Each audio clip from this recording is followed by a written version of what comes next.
Hey there, and welcome back to an episode of A Cup of Joe. My name is Joe Escobedo, and with me on the show today is Kosta Kolev, who is the founder of Caliber. Thanks so much for being on the show, Kosta. Thanks for having me, Joe. So it's been a while since we've caught up. I remember I last featured you when I was writing for Forbes, and one thing I always love speaking with you is you're always up to some super exciting stuff. So one of the things I really want to get your thoughts It's on very today kind. is how did you told me last time you built a business off of one blog, which is incredible. Yeah, so it's a pretty kind of like weird story, I guess. COVID hit, and I was working with a bunch of early stage businesses here in London and a few VCs as well. And sort of a lot of people just ended up having quite a few challenges around investor relations. So a bunch of my founder friends were like, "Hey, stuff's going wrong. We might need to raise a down round, or we might need to bring on some extra financing. We might need to cut some people. How do we manage this like whole debacle with our investors?" And then on the other side, investors are, "Hey, want to check out what's happening in our portfolios, but we don't feel like we're breathing down people's neck." And just kind of after having a few conversations over drinks / coffee, virtually, obviously, of course, ended up having just realizing that this is a bit of a nuanced thing that a lot of founders kind of struggle with. So I thought, hey, why don't I just actually speak to a bunch of my friends, put all that together in a blog post, and kind of like put it out in the world, just because it's one of those things that people don't really talk much about. And then as I started doing a couple of interviews, people keep referring me to other people that I should speak to that would have interesting insights. And before I know it, like a small blog post turned into a short ebook, spent like, over 70, 80 hours of interviews in total in the end from all of my notes from 100 plus interviews. And then, just kind of ended up putting this book together, realized that there's actually a whole business that can be built off the back of it. And what started off as a blog post turned into a book, then turned into like a go-to-market campaign. So in a nutshell, that's kind of the story over the last couple of months. I mean, it's incredible, but like I said, coming from you, I'm definitely not surprised. You're always up to some pretty interesting stuff. And what I love about that, and I was talking about this morning, is the way you went about it. So a lot of organizations or individuals will build content based on what they think is interesting, and it doesn't really have to do anything to do with the audience or what resonates with them. So you kind of reverse engineer that and you said, okay, I'm talking to people, I'm finding out what their challenges are, I'm trying to answer that, and I could answer that in a meeting itself, but then I'm not actually sharing that information with the broader public. So taking all those interviews you said, turning that into a blog, which snowballed into an ebook, which snowballed into a business, is incredible and something I hadn't heard of before. That evolution.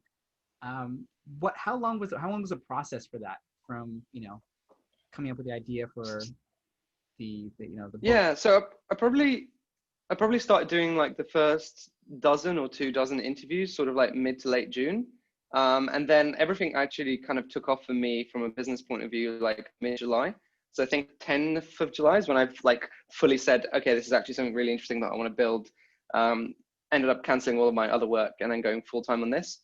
And then sort of from July until now, it's been, yeah, it was about sort of like 6 to 7 weeks doing all the interviews. And there was 100. So actually it was a pretty mammoth task of just like trying to schedule all that in. But then off the back of that, probably another couple of weeks to, copyright, bring everything together, build a website for it, set up a paywall, and kind of like, ship it. I mean, it's incredibly fast. Like, So yeah, 6 to 7 weeks. yeah, yeah, something like that, I guess. I mean, it's lightning speed. Most multinationals would dream to put together something that quickly, but I think doing 100 interviews. I'm curious to find out, how did you decide who to interview? What was the process in terms of getting them to interview with you? I know you're very charismatic and things like that, but Yeah. how did you get 100, senior decision makers to? Well, I guess like the interesting thing is that there was just like a really good referral mechanism off the back of this. And you've got a podcast, so I'm sure it kind of works quite similar in that way. You speak to someone interesting and say, okay, who else do you know that's interesting? And then if you get the person that's doing the interview to enjoy the interview, hopefully then they can be, or actually be really interested in the topic. Hopefully then they can be a good referral mechanism, not just when you launch the content, but also in terms of helping build up the content as well. So that whole process was, probably 60 or 70% of those interviews were people that I weren't in my primary networks. They were like second or third connections. So I had an initial seed of maybe 20 people that I reached out to that then kind of referred me to the broader audience, and that whole thing just kind of like snowballed. Yeah. Yeah, no, I love it. And I see that, like I said, I think it's a great way to kind of snowball your efforts. Because like you said, alternatively, there are approaches like doing all the research, identifying, 100 people. That in itself, I imagine, would take a massive amount of time. But if you're already speaking to interesting people, and at the end of the session, you say, really enjoy speaking with you. Who else should I be speaking with? Mm. It Yeah. makes your job so much easier, and it also keeps them still in the loop because they're still Yeah. involved in terms of introducing you to someone else. So they're still part of what you're building, and I think that is what makes it special. Is that in addition to creating the content itself, they're actually introducing others. They're building upon what you are eventually building. Yeah, no, absolutely. And I think it's been really nice. I'm really grateful and thankful for all the people that gave up their time, obviously, in the interviews. But also it's just, I think when you hit on a couple of like interesting kind of nuances, it just actually then gives you a lot of interesting hooks to then bring up into like follow-on interviews. So, what you heard as like an interesting soundbite from the second interview, say like, one entrepreneur says that they hate when investors do X. And then, in the next interview, it's like, okay, well, I heard from some entrepreneurs that, they think about stuff this way. How do you feel about that? And that actually just kind of builds organically a lot of interesting content and debate and arguments and nuance, and kind of gives you a lot more meat to be able to like throw on the bones, which I found really valuable as well. That's a very good point as well. I mean, even with our podcast, the more we do, the more we can connect the dots in terms of what people are saying in different industries, and it makes for more fruitful discussion. You can go back and you say, okay, I interviewed this CEO and he was saying this, but you're saying this. What are your thoughts on that? So I think that's a good point in terms of, like I said, sparking conversation, but also connecting the dots in terms of everything you're doing. Yeah. But I think like one of the challenges here though, and we talked about this last time when we briefly talked on Skype or Zoom. Sorry, Skype's very old school now. But I guess the interesting thing is that most conversations that kind of become quite meaty and interesting and juicy, it's all about the nuance, because I think like business is naturally, there's very few absolute right and wrong ways to do things, and there's no playbook, or there's very few playbooks that really work across everything. And I think that it's just diving into those nuances that becomes really interesting for people. But I think part of the challenge is then packaging that up into content. How do you think about how digestible is it?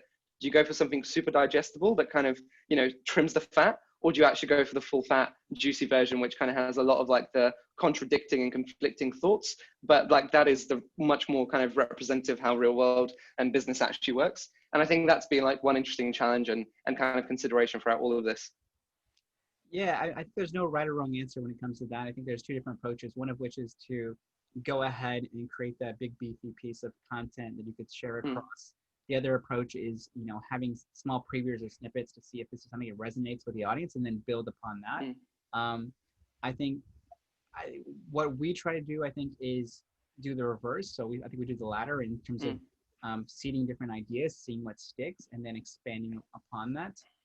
So, for example, if we have an interview that does really well, we look at the analytics and say, what kind of topics are people, resonating with, and we'll probably do a series on that. So I think that is something that we've done. But I think yours is quite interesting because you had so many deep insights that we talked about last time. It doesn't make sense to do like a BuzzFeed style like top 10 list like. And the way you kind of have packaged it, I mean, we talked about some tips last time, but one thing that I think love to share again is you mentioned you gated it, and you got stake in about 200 people to fill it out within 3 or 4 days. Is that about right? Yeah, so I guess one of the interesting things in all of this is that obviously all the interviews are largely qualitative insights, and then you kind of package that up in a quite interesting way. But in order for you to, I think, maybe get some more meaty stuff, and I think hopefully there'll be some interesting articles that I can write and publish in the coming weeks. But we ended up building a very simple paywall where the first chapter is free, quote unquote, and then the second chapter you have to fill in a short like feedback form in order to kind of get access to the full thing. So people don't actually have to pay monetary, but they just have to give us their thoughts. And the interesting thing about that, or the strategy behind that, was that you didn't want to put it right at the top of the page, because then you'll just get a whole bunch of churn, and you want to put it somewhere where people can already see some value and some engagement. And so they'll only fill it in if they actually have resonated or feel like this is something interesting for them. So since launching 2 weeks ago, we've kind of had about 200 people fill it in. And the form is really, a way for us to kind of like capture leads and sort of emails for the product and the business going down the line, which has been great, but B, also get some quantitative data. So a lot of the insights that we're talking about, saying, one of the questions is, if you're a founder, how much value do you think that your investors are adding to you? And then if you're an investor, how much value do you think that you're adding? And obviously there's a delta between those two numbers. So we're going to then follow up with a couple of interesting kind of like bits of content around, okay, well, this is the data that we've kind of received from all these different people. Let's think about why this might be and how we can kind of get the word out for that. And there's quite a few interesting kind of like, I think, jump off points off the back of this survey that then we can actually create extra kind of content and extra insight for people. So if I heard that correctly, the survey questions is, you talked about not only kind of their details, but also like their opinions or their kind of. Yeah, exactly. Once again, incredibly smart. There's a couple different things that I wanted to sort of highlight here, because I think a lot is applicable for multinationals. I think, HBR and a couple of the big publications do a very similar thing where it's like, you just can see part of it. So you say, okay, is this interesting for me? I think a lot of multinationals, they just go straight to the paywall or the gated thing. So it's like, it's a landing page.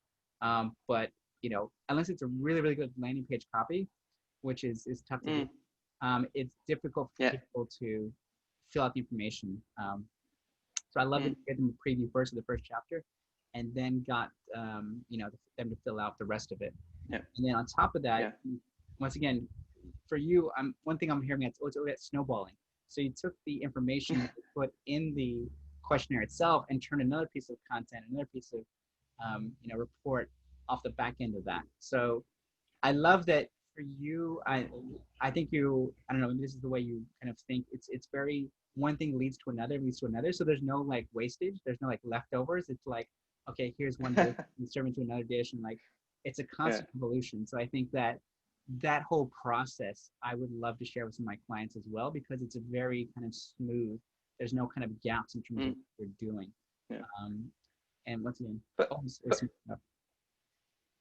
yeah, well, I think for me as well, like there was an intentional kind of like positioning of that kind of like, I'm going to call it paywall, even though people aren't paying for it, but I think hopefully that kind of makes sense. But putting that survey past the first chapter as well, I knew that if we put it further up and we just optimize it for conversion, we'll kind of get more people filling in, we'll grow that email list. But one of the things I really wanted to do is like, how do you actually capture people that are already interested in engaging that? So the positioning of that paywall was in many ways a filtering mechanism to better curate the audience that we get.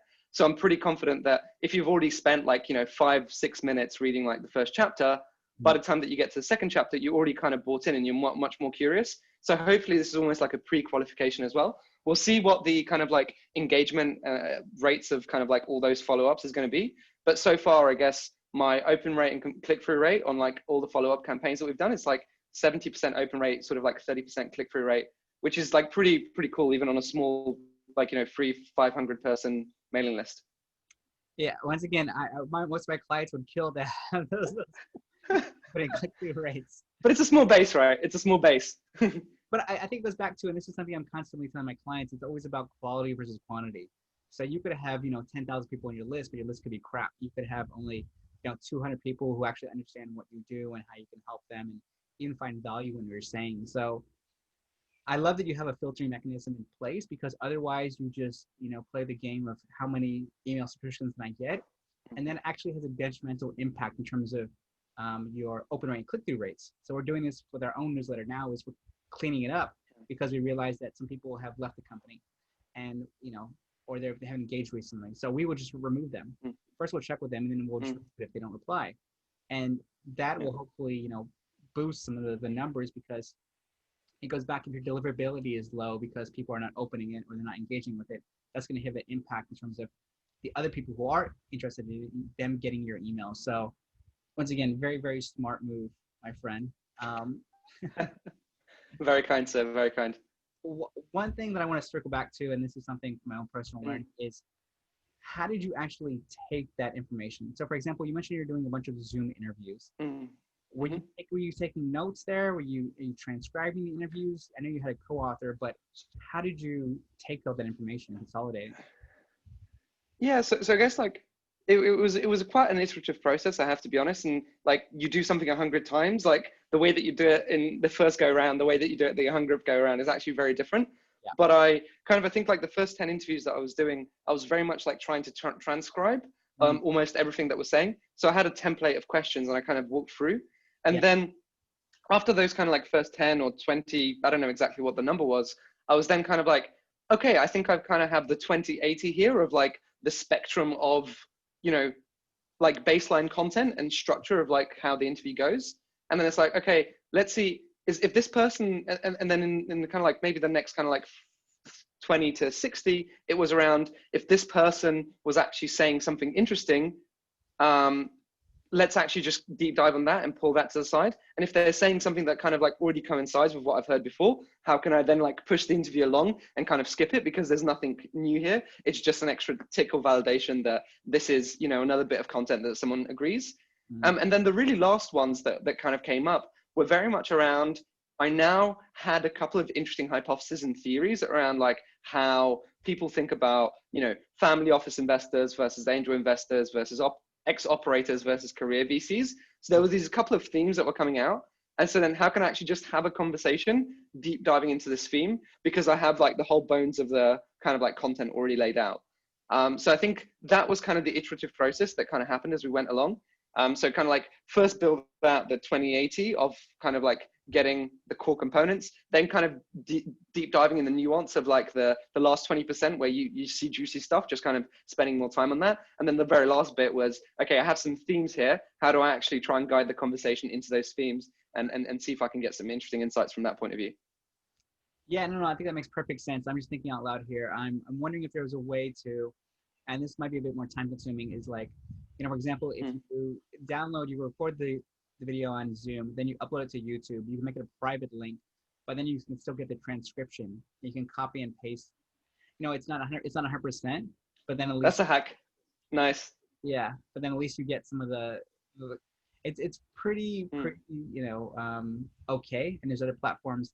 There's another one called, I think it's Auto, which is an iPhone app, O2O, and it just auto transcribes directly from the voice. So could be another way to take some of that information and put it in there. I think you should need to go back But I and think filter out. But I think one thing that's quite important in terms of, I guess, like the intentionality I had with this content was that I want it to be quite opinionated. So I guess like I am a consumer and user within the startup community, and sort of I also engage with both of these parties. So when I went out the content, I just didn't want to write something that was like, you know, we spoke to a bunch of people, here's what they said. I just wanted to also have an opinion kind of like approach to it going all the way through, which I think meant that I was a little bit more kind of like selective in terms of just kind of like pulling out interesting stuff that people said that I thought would be valuable for the audience, as opposed to just kind of like consuming and then kind of redirecting stuff out, which I think might be different to kind of how some people tend to do it as well, which, you know, a lot of content tends to be like interview, then transcribed, you know, pull out a couple of the key stuff.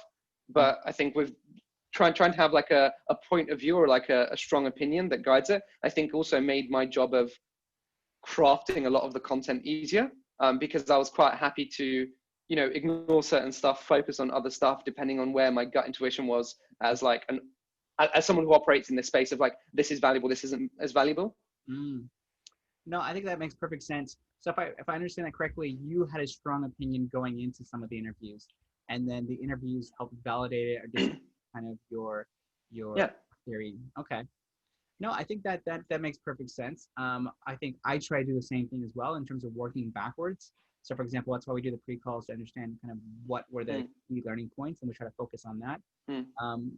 But yeah, I think, you know, having a strong stance or opinion is something that, if I think about from a brand point of view, very few do, which is why you see so much watered down content that doesn't really provide any value. So no, I think there's a lot of really good tips in here for brands that they want to kind of replicate what you're doing on the content creation side. So yeah, appreciate that. No, of course. I mean, I guess like with a lot of this kind of stuff, you know, having the way that I think about like product kind of translated quite well the way that I think about this kind of content, which is I have a bunch of hypotheses. And then off the back of that, I'm then going out to the market and testing those hypotheses in terms of, is this a value proposition that resonates? yes, no, how much? Okay, if it really resonates, then let's double down on that and explore that. If it really doesn't resonate, well, then why? What's like the fundamental kind of like assumptions that we've kind of like made wrong in the whole build out? And I think like this kind of like build, measure, learn approach should also apply to content as well, I imagine. Yeah, no, absolutely. It's funny you mention that because I think some of the best people that I follow on, different thought leaders like that don't come from a marketing background. I mean, you have a strong product background. Another buddy has a very strong sales background. I would say that content you guys put out is far more valuable than a lot of people in the marketing community. I am in the marketing community, so I can say that. But I think you think about it differently when that isn't your sole kind of background. You think about it from a different point of view where it's engineered, smoother versus marketers who tend to just jump in and look at different topics and say, oh, that looks interesting, and then not really know how to craft it. So I think the whole, build, test, learn, if I got that correctly, is an interesting theory that I think could definitely be applied to content creation and promotion for sure. And Yeah. Well, I guess it sounds like you're doing it as well with your stuff, right? In terms of, you're putting out like little bits of content, testing out the engagement of that, and then deep diving. It's exactly the same. Yeah, absolutely. And I think this is one of the advantages. So, putting videos out and looking at not only views, but I think watch time. So this is something I keep close track of every month and seeing, okay, what are people actually watching? Because this is something that I saw was a big problem with most brands. Are like, we have 1 million views, and then either it has no engagement or the watch time is like 30 seconds for like a 5-10 minute video. It's like that for me is worthless. It's nice to pat yourself on the back, but I would rather have 10 views and people watch the entire thing and shared it and stuff like that. So going back and looking at analytics and seeing how can I combine the best of both worlds, the creative side with also the analytics and data side to see how can we create more of what people want versus just creating stuff that's going to make me feel and sound good. Yeah. But I think like part of what you're like hitting there is I think part of my frustration with I think larger brands and corporations as well, just because I think it's, in the startup world and as a product manager, I think about marketing like from top to bottom. So it's like from awareness all the way to activation, to like, product activation, retention, referral, revenue, that whole kind of like pirate metrics funnel. But I think about how that kind of ties up all the way. So, in the best products that I've built, I really try and have a close view of who are the customers that we've been able to retain for like 3 months that are really excited and engaging with the product all the time. What was actually kind of, the UTM parameters or like the campaigns that brought them in, and what were the value propositions that we spoke to there versus the people that kind of stepped away. So not only it's like, what are the different characteristics of the different cohorts that are engaging, but also what was like the marketing that kind of brought those in. And I think part of the challenge that I remember from my days working with larger organizations is that not having that full view of kind of actually the people that we bring in, how do we activate them? How do we retain them? Because all the juicy stuff is actually from your existing customers. So why is it that people already picked your product? What is it that makes them believe in you versus the competition? You already have everything that you need for your marketing there. You just need to have a way to like integrate that throughout the entire organization. So it's not just we're generating awareness and views up here, and then hopefully our product and sales teams can pick up with the leads down the line. I'm with you 110%. I think that's something I'm very passionate about, something I try to work with, large organizations to bridge the gap in terms of what is marketing doing, what is sales doing, and even how does that impact customer service, and how does it all come together. So I think I'm with you fully there, my friend.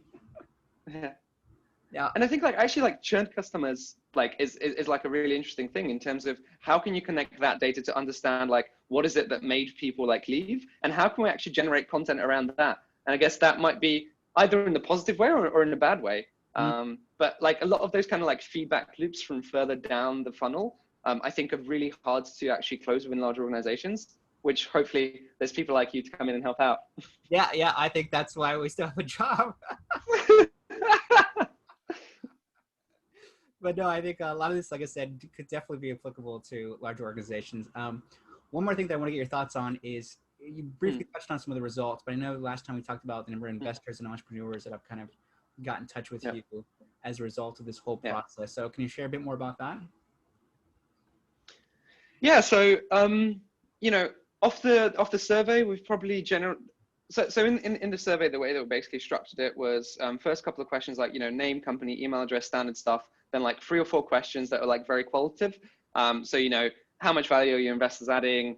What do you think investors look for? And, how often do you kind of like communicate with them or collaborate with them? And then the last question was, we're actually building a product off the back of this that addresses this and this kind of pain point. Would you be interested in knowing more? So that was basically like a call to action to get people into our pipeline for kind of like being a trial customer. So we've probably had around like 200 people complete the form.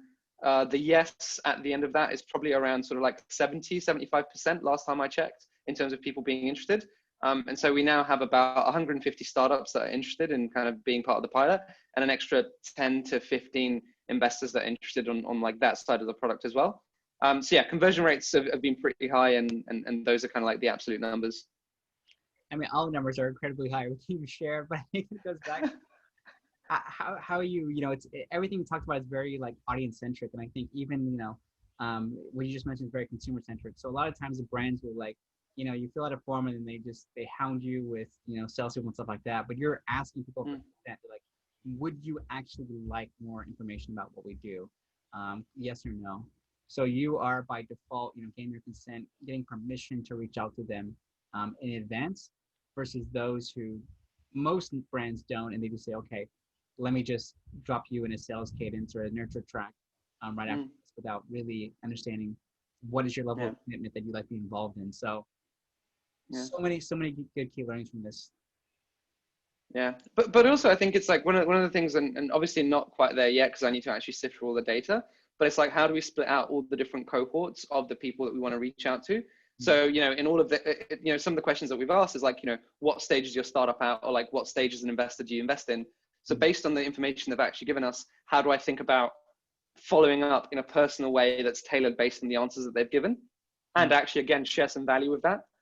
So how can I take the content they've filled out, and obviously there's been another 200 people that they don't know that's also filled out that content, and say, hey, so this is what you said, this is how it compares to the average experience of other entrepreneurs or investors out there.